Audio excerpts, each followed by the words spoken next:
Nature inspired jewellery is very difficult to find.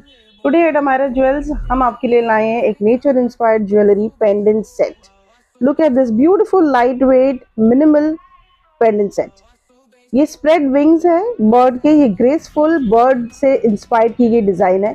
Spread wings जो है ये represent करती है फ्रीडम को। रोज गोल्ड पॉलिश है, ग्रीन एक्सेंट स्टोन है, ट्रिपल ए के पूरे डायमंड्स लगे। सेम डिजाइन के यहाँ पे ये इसके इयररिंग्स भी है। Look at this available instead of this green if you want purple colour भी है, रॉयल ब्लू है और एक पेन भी है। Suitable for any outfit any occasion, आप डेली वेयर के लिए भी पहन सकते हो इसे। बहुत ही यूनिक डिजाइन है, लाइफ टाइम गारंटी है डायमंड्स पे। This is a beautiful nature inspired pendant set guys, available in 4 colours. Do not miss on this set, very limited stock. Cash on delivery available है, shipping free है। और क्या चाहिए आपको, जल्दी से ऑर्डर कीजिए अमायरा ज्वेल से। Thank you so much.